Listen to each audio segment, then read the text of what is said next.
So this is a quick video on how I created my 3D animation. So to begin with, I started off by creating a simple sketch of what I wanted to really do, so then they could inform me on what I would actually make in Maya. So here we have a simple ball and wave. So the ball would go over the waves as the platform moved, and it would create a nice kind of movement effect, wave effect. So next I had this Newton's cradle idea, where the balls would go back and forth, and it would be this constant movement. Lastly, I had this idea of balls dropping through pins and bouncing around them as they go down. So I took these and I put them into Maya, which I will show you now. So first I started out by making a Newton's cradle. I like that idea quite a bit, but so I started out made the basic base of it and everything else. Then I added the balls in, and I added and used NCloth to give them physics. So this essentially gave them gravity to the balls and allowed them to move on their own.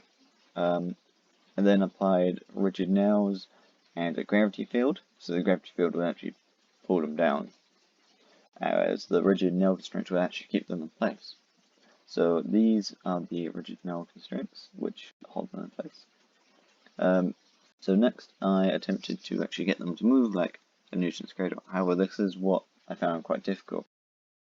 I found that I wasn't actually able to get to reproduce the physics of a Newton's cradle, despite how hard I tried. And you would always kind of get this janky effect. I still think it looks quite nice, personally. However, it's not really the effect I was looking for, and it didn't really live up to what I wanted. So I decided to shelf that idea. If I was ever to do this again, I definitely would want to try and figure this out. It's likely that there's certain settings which need to be done. I tried on multiple attempts. I attempted to represent the effects. However, I also found that going meddling with it too much would cause the balls to spin too much and break the animation itself and crash Maya, or it would just not really give the desired movement. So moving on, here we have my second idea, which was the wave, where I'd have the ball go up and down on this wave platform as it moved. So to do this, I once again use NCloth, as it's quite useful at creating physics and deformities in the mesh. So I created this platform, set it to move when I did this, and then I allowed NCloth to represent the ball, and it allowed it to move like this along with it. So to do this, I used obviously NCloth and some basic geometry. However, then I wanted to make it look real nice, so I decided to instead to use the Arnold renderer, which allows me to create very nice lighting and very nice textures. So this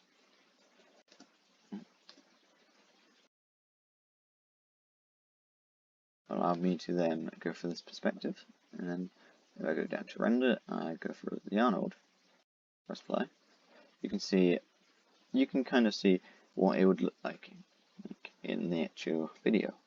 And using the lighting from over here, this allowed me to light the scene. However, I thought this quite and I will now show you that animation.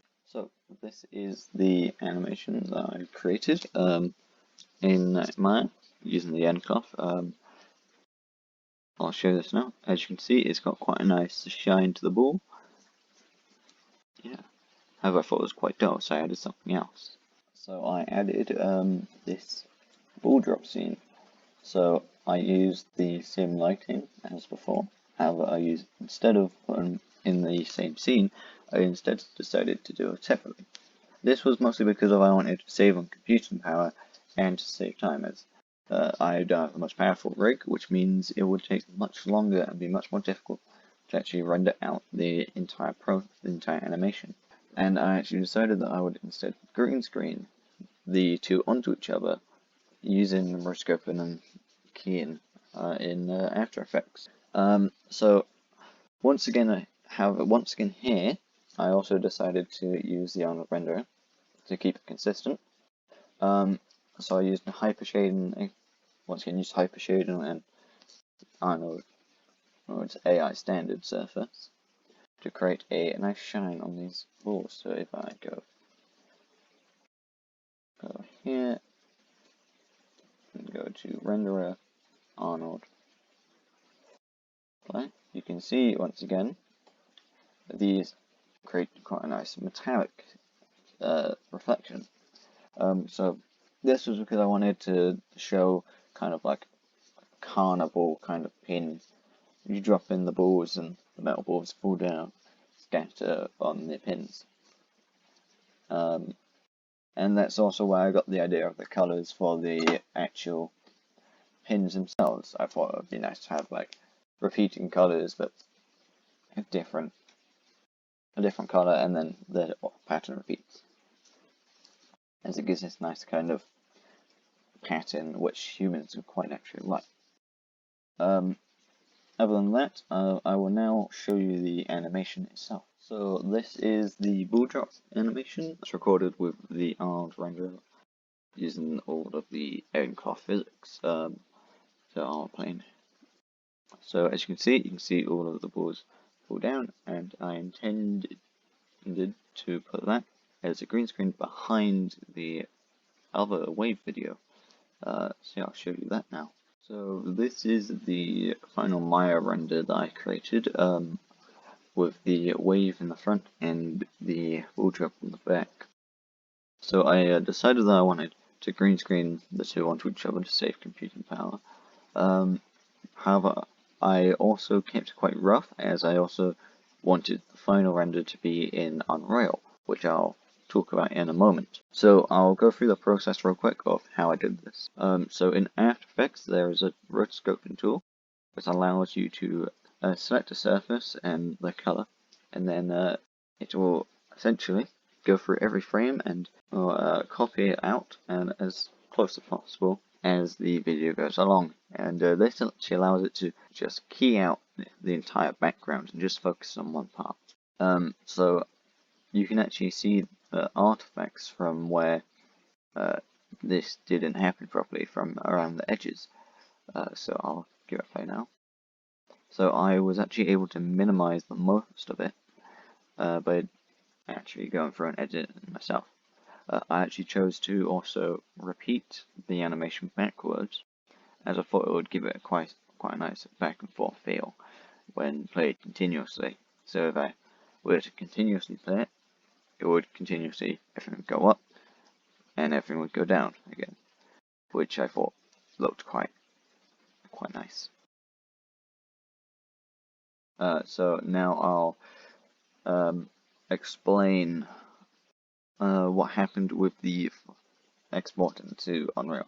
So one of the main problems I came into was the fact that I wasn't actually able to figure out how to get the file into Unreal, and when I did, using the umbilic cache, I had trouble with actually importing the file into Unreal itself.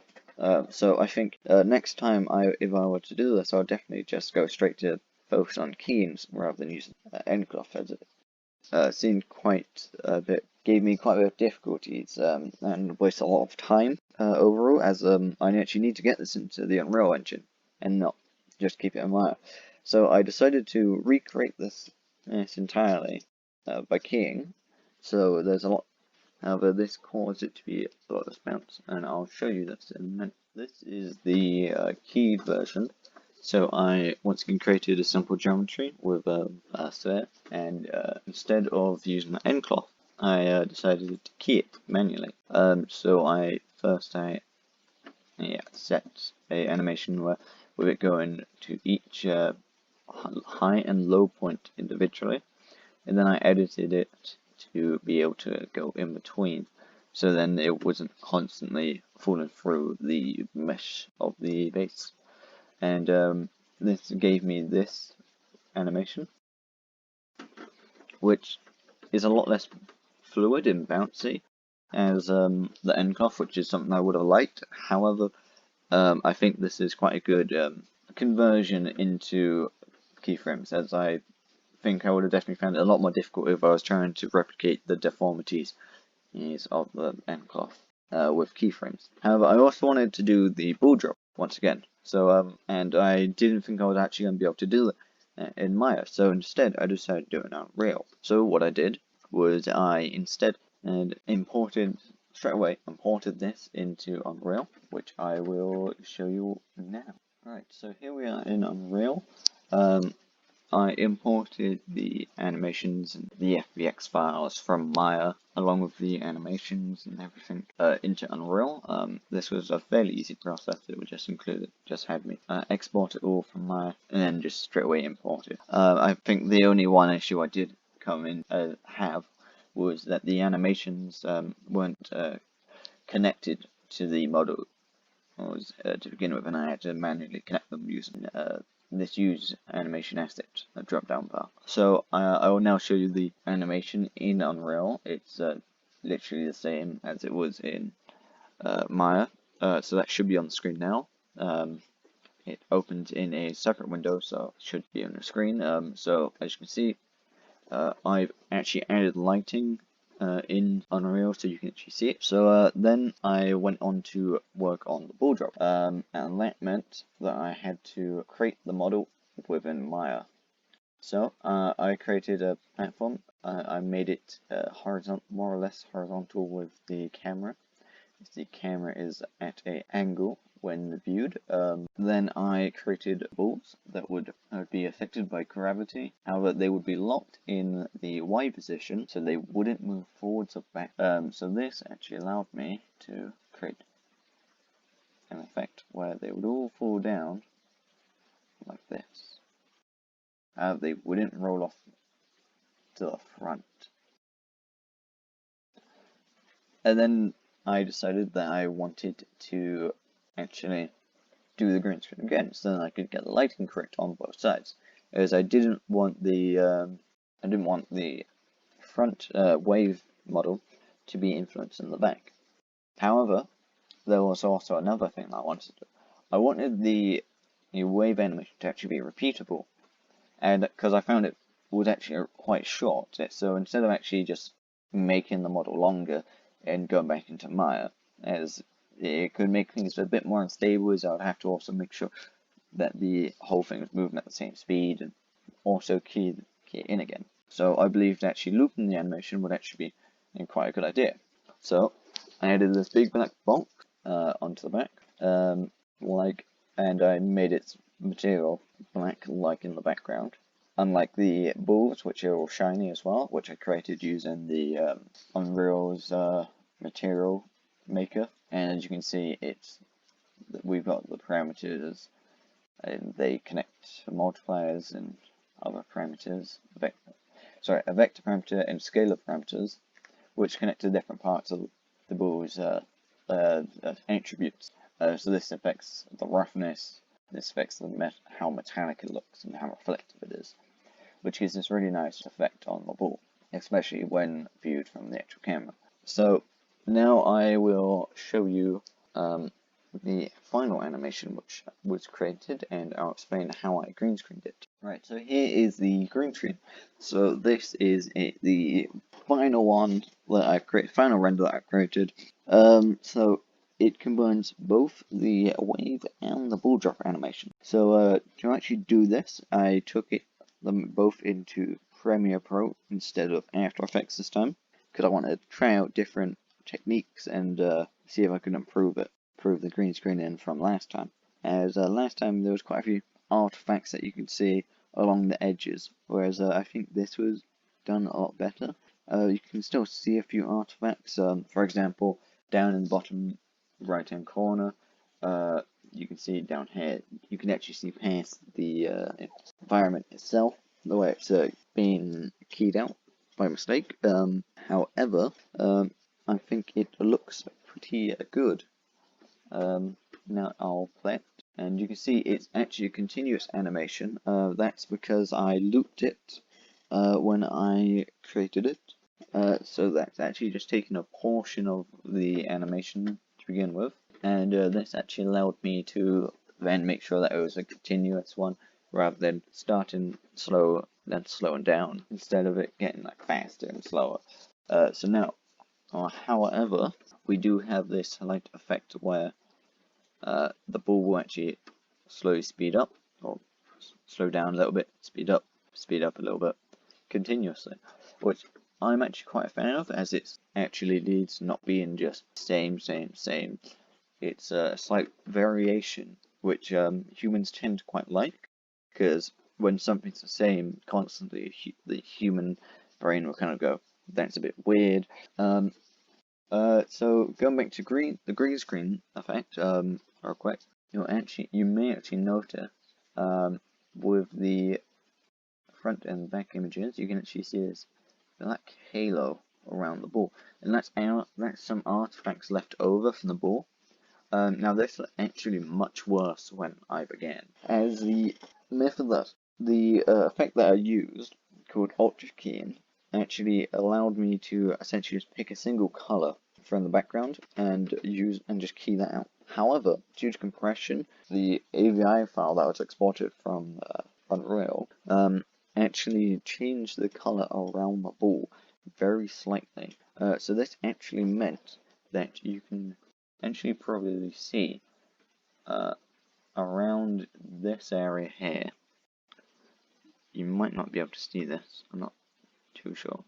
There's actually a yellowish hue that can be seen, and because of this, it means that fiddle with the attributes of the ultra key effect a bit to actually make sure it keyed out the background around the yellow ball. Now this was a bit of trouble. However, I think I've got it mostly down and more or less to a unnoticeable effect. So I believe it's pretty hard to actually straight up just notice it. You actually have to be actively looking out for it.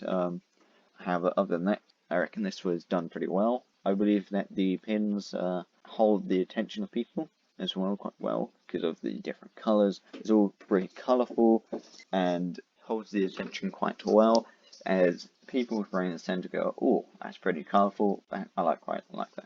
However, one thing I did actually make sure to do was to leave a slight pause at the beginning, so the balls wouldn't initially start falling down. So I kept it as a few frames, and then I allowed the actual background to play.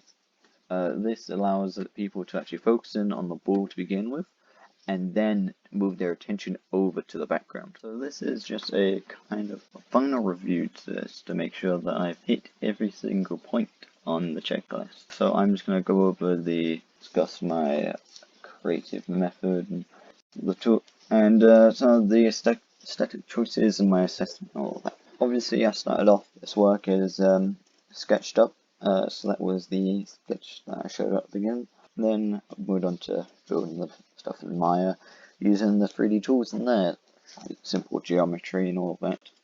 I used Endcloth tools to make the first animation. When I found that I couldn't figure out how to get that into Unreal, I moved on to using keying and went from there after importing into Maya and exporting it from finishing the animation from there.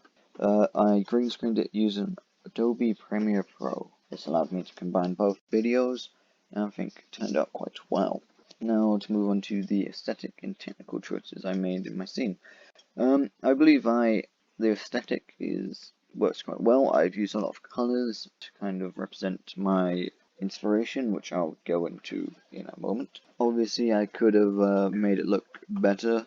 However, that's a thought that can be used on my next product. the technical choices, let's see. So I did it in Maya, which was a fairly simple process of keying and then imported into Unreal to get that nice to prove that it can work in a game engine. I reckon the technical choices make sense. I did them as two different videos, largely to make sure I can be able to repeat the animation constantly. So I reckon the overall assignment was a success. It did show a few limitations in the tech that I do currently have. I think that the animation came out pretty well. Obviously, it didn't go so well involving the NCLOF as I previously mentioned. Obviously because I was unable to actually get it into Unreal, which is a massive limitation. However, I believe it may still be possible to do so. It's just it wasn't time efficient to try to while I needed to finish my work. It's something that I can look into as well. A lot of my sources for my inspiration come from like carnival games, things like that. That's what influenced a lot of my like some of the color scheme. It's like carnival drop games, and this is something that influenced my color schemes mostly. The wave scheme, the simple thing, is influenced by like a lot of the simple, satisfying animations that you can see online. There's nothing very specific that it was inspired by. What is more of a generalized thing. But yeah, so yeah, that was the overall kind of development and how I went into things.